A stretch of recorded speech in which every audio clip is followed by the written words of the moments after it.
Nowadays, everyone says, learn to be alone, learn to focus on yourself, learn how to rely on yourself so you don't have to rely on others.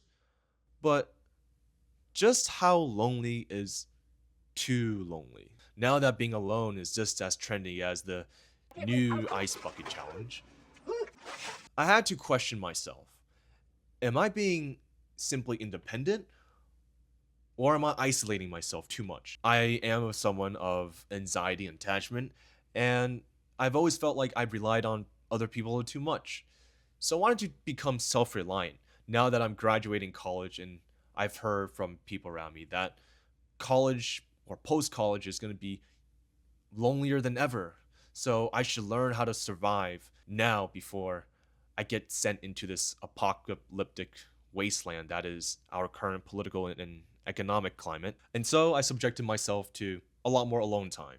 I spent more time eating alone, doing things alone, everything alone. And to an extent, it did give me clarity because I took a chance to step away from everybody that I'm usually around. And I really thought that I could build up my self resilience, just as someone intentionally eating dirty would believe that it would help build up their immune system. But at some point, I felt a lot more empty than being empowered. I wasn't necessarily getting better at becoming independent. I was still craving connection, and I was still lonely quite a bit throughout the semester. I was more so avoiding discomfort and my anxious attachment to people because, well, of some previous experiences I had. And now that I think about it, this whole narrative of learning to be alone so you don't outsource your happiness to other people, I think it's pretty fucking. Society glorifies solitude. It preaches this idea that you should be content with yourself because then no one will ever control your sense of happiness, your self esteem, and whatnot. But it does so in a way where it's curated to be attractive and also productive, not necessarily the messy parts of it, the ugly and uncomfortable kind of solitude where you have to confront your thoughts. But I also find it ironic because society was also the one that fostered that environment where we are lonely to begin with. Think about this whole loneliness epidemic and how people are more on social media. There's a lack of third spaces for people to socialize. We've become flakier with relationships, and we're just overall just not good friends to each other. And now there's less potential for real connection.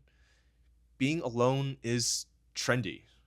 But no one ever talks about how it can be unhealthy. And the research is everywhere on this. I don't need to go too deep into this about how loneliness is like smoking 7 packs of cigarettes. So, despite knowing that, why did I actually choose to be alone?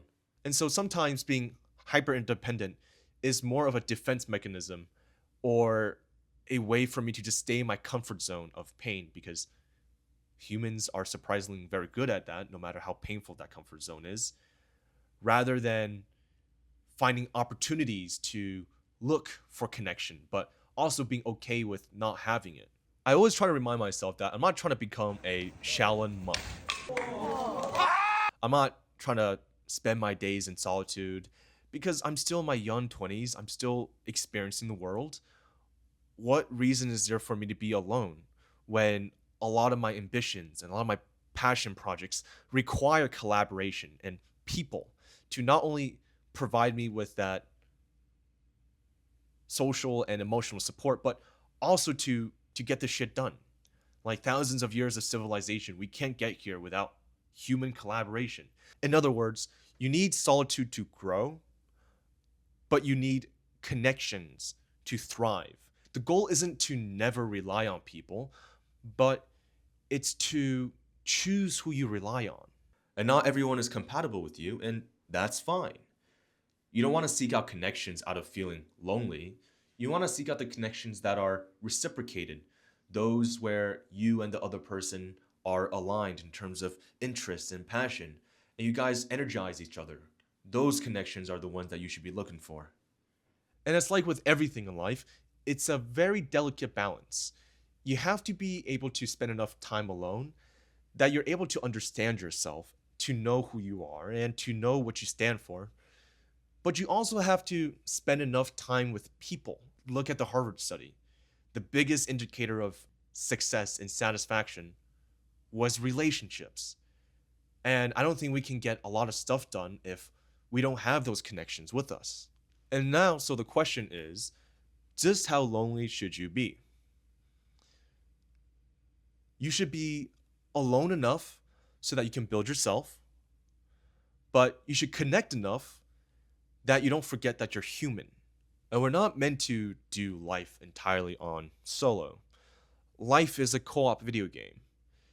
Don't just stick it alone and just do a hardcore mode. Find other people who are aligned with you. Have things that you do that other people can do, and we can share our progress towards one goal: working out, doing a project, photographs. I can't really think of any hobbies on top of my head. I'm kind of tired.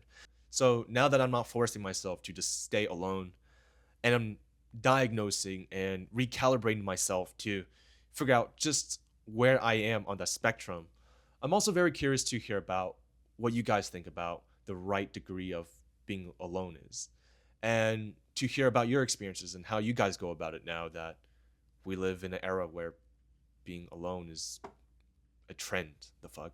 But yeah, talk about it in the comment section. I'd love to hear your opinions, and I'll catch you in the next one. All right, catch you later.